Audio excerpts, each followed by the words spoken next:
urapi umat-umat-Mu yang hari ini mendengarkan firman. Aku berdoa ya Tuhan Yesus, jamah setiap hati kami. Engkau menjamah hidup kami Tuhan. Ubah kami, baharui kami dari hari ke hari, agar kami semakin cinta, semakin mengasihi Tuhan, semakin serupa dengan segambar dengan Tuhan. Kami bersyukur pagi hari ini. Urapi kami siapkan hati kami untuk mendengarkan firman Tuhan. Berfirmanlah Tuhan, dalam nama Yesus Kristus, kita yang siap mendengarkan firman Tuhan, bersama-sama kita katakan, amin. Haleluya. Shalom jemaat Tuhan. Shalom. Pagi hari ini izinkan saya menyapa saudara yang ada di rumah, mungkin saudara bersama-sama dengan keluarga di rumah hari ini menyaksikan siaran ini. Saya tetap berdoa supaya semua jemaat Tuhan di GBI Bulan Suar diberkati oleh Tuhan, dipelihara oleh Tuhan, dan dilindungi oleh Tuhan. Amin saudara. Ibadah kali ini adalah untuk memperingati kematian daripada Yesus Kristus. Ibadah yang merupakan sejarah terbesar bagi orang Kristen, sejarah terbesar bagi orang-orang yang percaya kepada Tuhan, di mana Yesus telah memberikan nyawanya bagi setiap orang yang berdosa, dan supaya setiap orang yang percaya diselamatkan oleh Tuhan. Saudara, 3 hari lagi kita akan merayakan, memperingati Paskah, di mana Yesus bangkit dari kematian. Tidak ada kematian, tidak ada kebangkitan tanpa kematian, tidak ada kematian tanpa kelahiran. Dan bagaimana Yesus lahir itu sudah dinubuatkan oleh nabi-nabi jauh sebelumnya, saudara. Saya berharap saudara, sukacita kita tidak berkurang oleh keadaan yang kita hadapi akhir-akhir ini, saudara. Mungkin kita menghadapi, mungkin keuangan kita lagi menipis, pekerjaan kita ya mungkin berhenti, saudara. Dan satu-satunya pengharapan kita adalah Tuhan.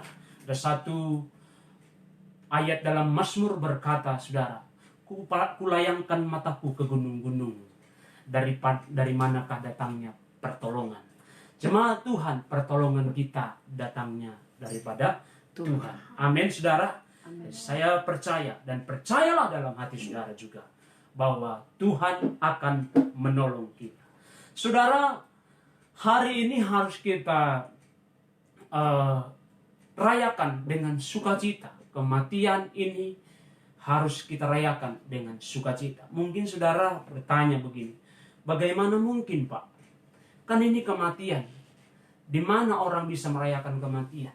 Saudara, betul bahwa kalau orang lain berduka cita, orang lain mengalami masalah pencobaan, tidak mungkin kita bersuka cita di atas penderitaan orang lain, apalagi dengan Tuhan, kan begitu saudara. Tapi sukacita kita itu bukan karena penderitaannya, tetapi karena makna daripada penderitaan itu, ya, upah yang kita peroleh daripada kematian itu, saudara. Ya, jadi saya percaya kita akan diberkati juga oleh kematian daripada Kristus Yesus, karena kematian itu membawa dampak yang luar biasa bagi setiap kita. Bagi saya secara pribadi, kematian itu berdampak yang luar biasa. Apa dampak daripada kematian Yesus dalam kehidupan kita, kehidupan saya? Yang pertama adalah saya dan saudara diperdamaikan dengan Tuhan. Wow, ini sesuatu yang luar biasa, saudara. Kita bisa diperdamaikan dengan Tuhan karena Roma pasal yang ke-5 ayat 10 dan 11. Mari kita buka Alkitab kita bersama-sama, saudara. Saya rindu setiap firman Tuhan yang kita buka, kita baca bersama-sama. Roma pasal yang ke-5 ayat yang ke-10 sampai ayat yang ke-11. Ya. Roma 5 ayat 10 sampai ayat yang ke-11. Kita baca bersama-sama, saudara yang dikasihi oleh Tuhan. 1-2 ya. Sebab jikalau kita ketika masih seteru diperdamaikan dengan Allah oleh kematiannya, lebih-lebih kita yang sekarang telah diperdamaikan pasti akan diselamatkan oleh hidupnya. Dan bukan hanya itu saja, kita malah bermegah dalam Allah oleh Yesus Kristus, Tuhan kita. Sebab oleh Dia kita telah menerima pendamaian itu. Saudara, Alkitab mengatakan bahwa dulu kita masih seteru. Dulu kita masih menjadi musuh Allah. Karena apa? Karena pelanggaran kita, saudara. Ya, sekali lagi, kapan kita menjadi seteru daripada Allah? Alkitab mencatat dalam Yohanes pasal yang keempat, ayat yang keempat, yaitu adalah ini. Ketika kita menjadi sahabat dengan dunia ini. Yohanes pasal 4, Yakobus pasal 4 ayat 4 berkata bahwa barang siapa menjadi sahabat ya dengan dunia ini, ia menjadikan dirinya musuh Allah. Saudara, jadi kita pernah menjadi seteru daripada Tuhan ketika kita menjadi sahabat bagi dunia ini. Sekarang Yesus menawarkan dirinya bagi kita, menjadi sahabat bagi kita. Jadikan Yesus sahabat yang terbaik dalam hidup saudara. Katakan amin. Karena Dia adalah sahabat terbaik bagi kita. Kapan kita menjadi seteru Allah? Ketika pikiran kita tertuju kepada hal-hal yang duniawi. Bapak Ibu, kita lihat Filipi pasal yang ketiga ayat yang ke-18 sampai 19. Kita baca bersama-sama Filipi pasal yang ketiga ayat 18 sampai 19.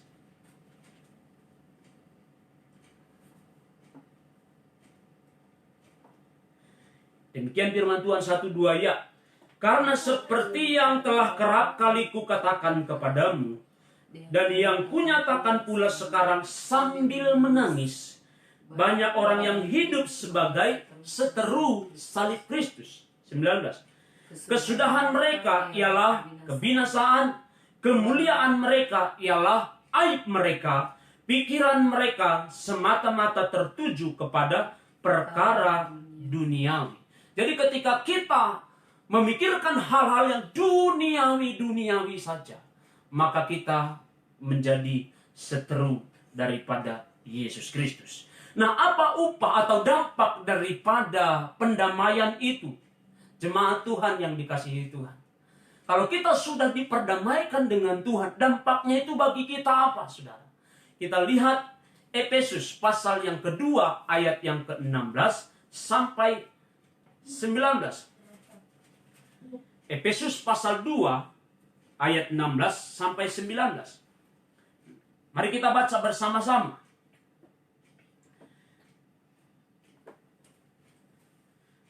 Demikianlah 16 mulai maaf saudara. Dan untuk memperdamaikan keduanya di dalam satu tubuh dengan Allah oleh salib, dengan melenyapkan perseteruan pada salib itu. Ia datang dan memberitakan damai sejahtera kepada kamu yang jauh, dan damai sejahtera kepada mereka yang dekat. Karena oleh Dia kita kedua pihak dalam satu roh beroleh jalan masuk kepada Bapa. 19.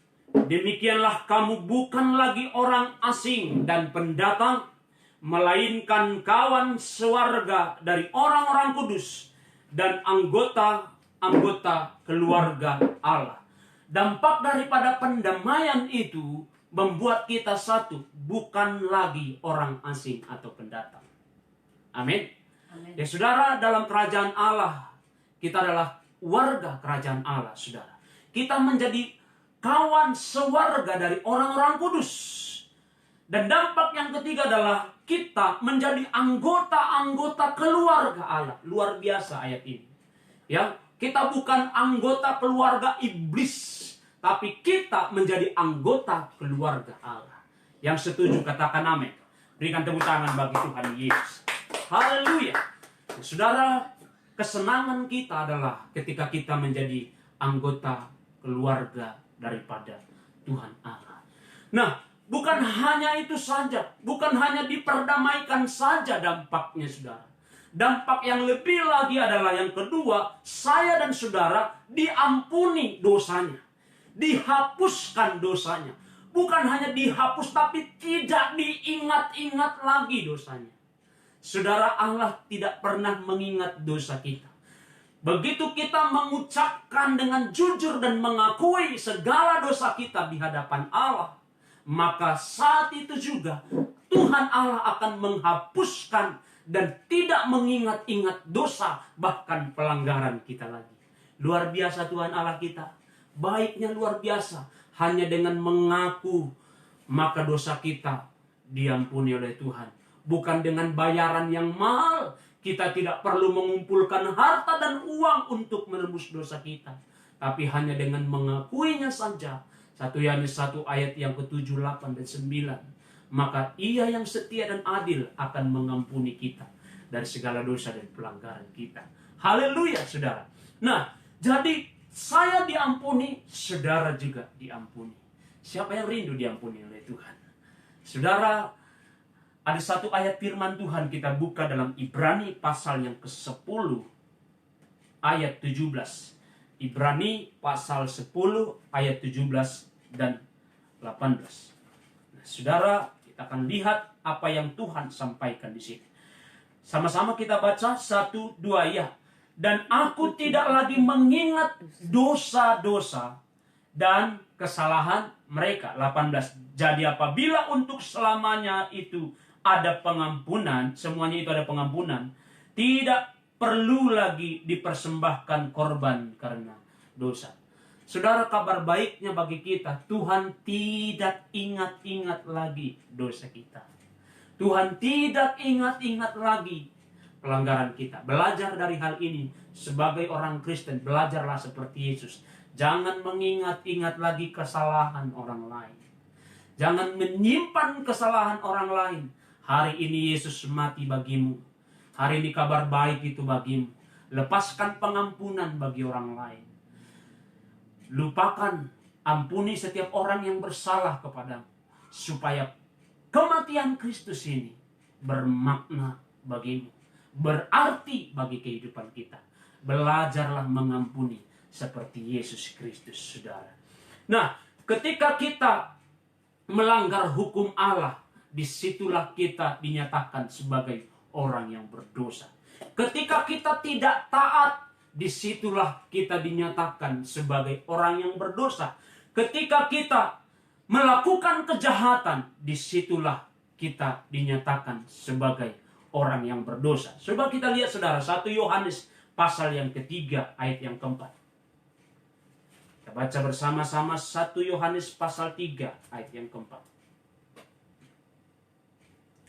Setiap orang yang berbuat dosa melanggar juga hukum Allah, sebab dosa ialah pelanggaran hukum Allah. Saudara, ketika kita melanggar hukum Allah, kita sudah berdosa. Nah, satu ayat lagi, 1 Yohanes pasal 5 ayat yang ke-17. 1 Yohanes pasal yang ke-5 ayat 17 saya akan bacakan bagi kita. Semua kejahatan adalah dosa. Saudara. Jadi ayat ini mengatakan semua kejahatan itu adalah dosa.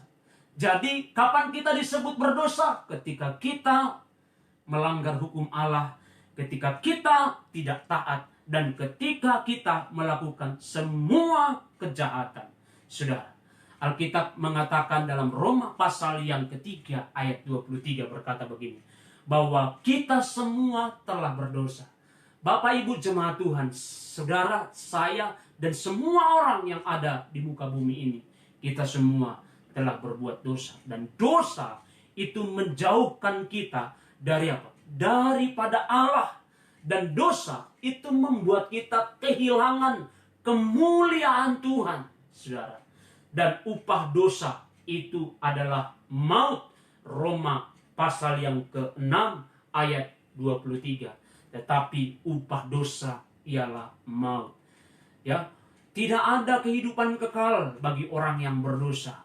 Tetapi orang yang sudah menerima Yesus, sudah diampuni dosanya, sudah bertobat, maka bagi mereka lah ada pengampunan dan kehidupan yang kekal. Nah, saudara, apakah saudara masih melakukan dosa sampai hari ini? Kalau saudara masih melakukan dosa hari ini, jangan biarkan Yesus mati dengan sia-sia. Karena memang Yesus tidak akan pernah sia-sia mati. Tapi saudara, hari ini sebelum terlambat, sebelum engkau pulang kepada Bapa, akuilah Tuhan, minta ampun dan berjanjilah supaya engkau tidak berbuat dosa lagi. Saudaraku, apa respon kita ketika kita diampuni oleh Tuhan? Yang pertama, jangan berbuat dosa lagi. Itu respon yang baik. Kalau saya tahu sudah diampuni, saya akan berusaha untuk menjauhi dosa dan tidak berbuat dosa lagi. Mari kita buka ayat firman Tuhan. 1 Yohanes pasal 3. Kita lihat saudara, 1 Yohanes pasal yang ketiga. Ayat 5, 6, dan 8.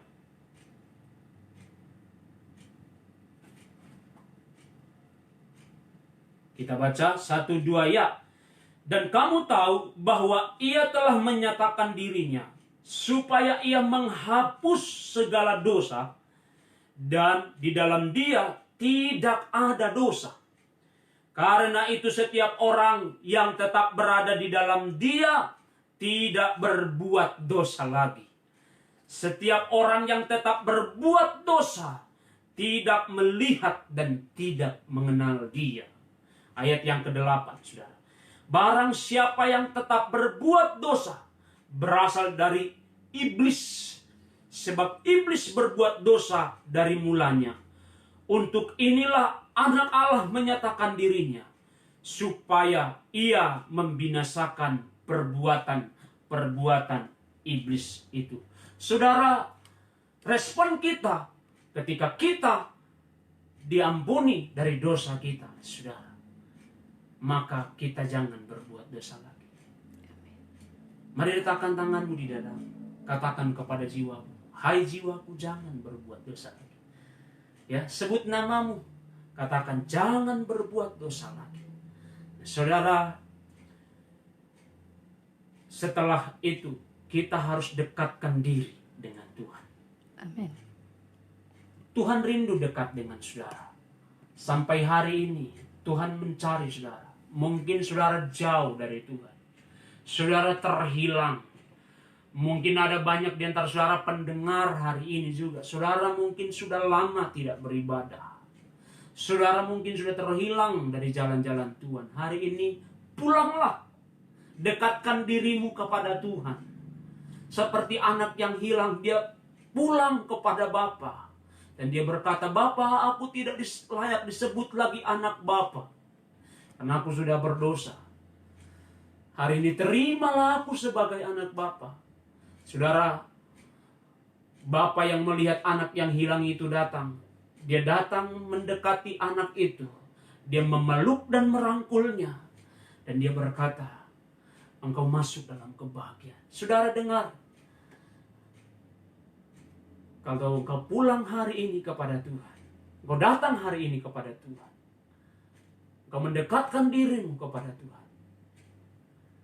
Pengampunan itu membuat engkau merdeka. Dan saudara, setelah itu kita hidup di dalam kekudusan. Alkitab yang kita baca menjelaskan bahwa Allah yang kita sembah itu adalah Allah yang kudus. Orang yang kudus, orang yang suci hatinya lah yang melihat Allah. Orang yang kudus yang akan masuk ke dalam kerajaan surga. Jemaat yang dikasihi oleh Tuhan, belajarlah dari hari ke hari. Hiduplah di dalam kekudusan, hiduplah dalam takut akan Tuhan. Saudara, yang ketiga, setelah dosa diampuni, maka yang ketiga, makna daripada dampak daripada kematian Yesus itu adalah saya diselamatkan, saudara diselamatkan. Hari-hari ini banyak orang butuh diselamatkan. Hari-hari ini banyak orang tidak tahu bagaimana supaya diselamatkan. Kabar baik bagi saudara. Cara untuk saudara diselamatkan. Terima Yesus sebagai Tuhan dan Juru Selamatmu. Akui Dia sebagai Tuhanmu. Buka hatimu. Izinkan Dia masuk dalam hatimu. Dan setelah itu, minta pengampunan daripada Tuhan. Setelah engkau diampuni, ingatlah bahwa Tuhan tidak akan pernah lagi mengingat dosamu. Dan sejak saat ini juga, engkau akan diselamatkan. Ada berapa di antara saudara yang butuh diselamatkan oleh Tuhan? Saya percaya banyak orang seperti saudara rindu diselamatkan oleh Tuhan. Hari ini buka hatimu. Jangan keraskan hatimu. Saya yakin Tuhan akan menjamah saudara. Mungkin dimanapun saudara berada. Yang melihat acara live ini. Mungkin engkau orang yang di luar dari jemaat GBI Bulan Suara juga. Firman ini berguna untuk Tuhan memberkati saudara. Mari kita berdoa. Saya akan berdoa untuk saudara. Biarkan Tuhan yang melawat kita. Mari angkat kedua tanganmu. Berikan hatimu kepada Tuhan. Hari ini saya akan berdoa kepada saudara. Tuhan, hari ini aku berdoa untuk setiap umat-umat Tuhan. Hari ini aku berdoa untuk setiap jemaat-jemaatmu yang beribadah bersama-sama dengan hamba-hamba. Tuhan, Engkau memberkati mereka. Engkau menjamah hati mereka. Kami yang sudah mendengarkan firman Tuhan, dampak daripada kematian Kristus bagi kami yang membuat kami bersuka cita. Kami diperdamaikan dengan Tuhan. Kami mau berdamai dengan Engkau ya Tuhan. Perdamaikan kami dengan Yesus, dengan Roh Kudus. Perdamaikan kami ya Tuhan. Dalam nama Yesus. Dan kami diampuni dari segala dosa-dosa dan pelanggaran kami. Tuhan, ada banyak pelanggaran dan dosa kami. Bahkan setiap hari Tuhan kami jatuh bangun dalam dosa. Kami berdoa hari ini kebangkitan bagi kami. Kami bangkit dalam nama Tuhan Yesus. Pegang tangan kami, iman kami, kami percaya Tuhan Yesus. Dan hari ini Tuhan, dampak daripada kematian Kristus menyelamatkan kami. Terima kasih karena Kau menyelamatkan kami. Keselamatan yang Kau berikan dengan darah Yesus. Bukan dengan perbuatan baik kami. Kami bersyukur untuk keselamatan yang daripada-Mu. Terima kasih Tuhan. Masuklah Engkau dalam hati kami. Ampuni setiap pelanggaran-pelanggaran kami. Dan kami menerima Yesus sebagai Tuhan dan Juru Selamat bagi kami. Yang sudah mati di kayu salib. Menebus setiap dosa dan pelanggaran kami. Dan menjadikan kami baru. Dalam nama Tuhan Yesus Kristus. Kami bersyukur dan berdoa. Bersama-sama kita katakan. Amin. Amin.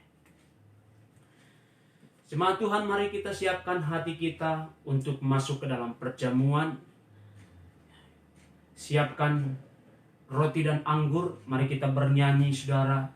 Kita angkat satu pujian. Karena salib-Mu ku hidup.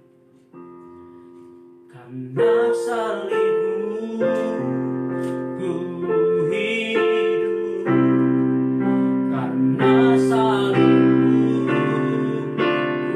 ku menang. Engkau yang berkuasa sanggup melakukan mujizat-Mu. Karena salib-Mu ku hidup. Karena salib-Mu ku menang. Engkau yang berkuasa sanggup melakukan mujizat-Mu di hidupku.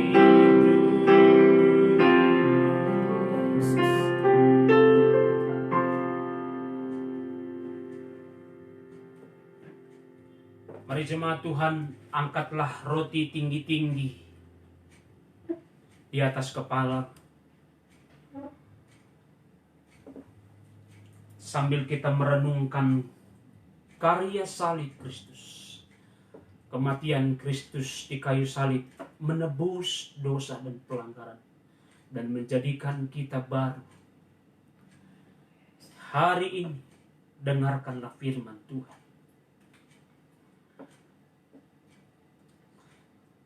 Sebab apa yang telah kuteruskan kepadamu, telah aku terima dari Tuhan, yaitu bahwa Tuhan Yesus pada malam waktu ia diserahkan, mengambil roti, dan sesudah itu ia mengucap syukur atasnya. Ia memecah-memecahkannya dan berkata, inilah tubuhku yang diserahkan bagi kamu. Perbuatlah ini menjadi peringatan akan aku.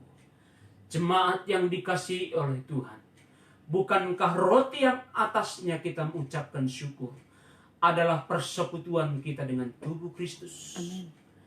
Makanlah sambil mengucap syukur di dalam nama Yesus Kristus.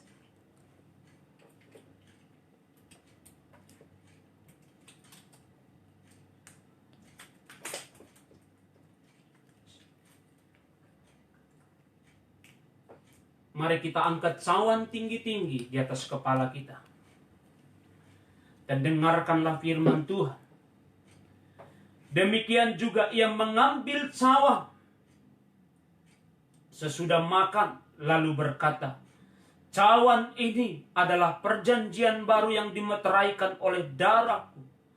Perbuatlah ini setiap kali kamu meminumnya, menjadi peringatan akan aku.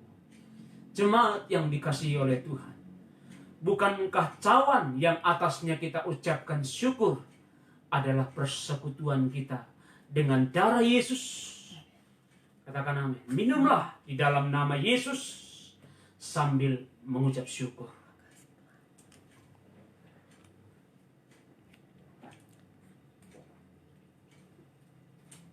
Haleluya. Oh, rapatakasya.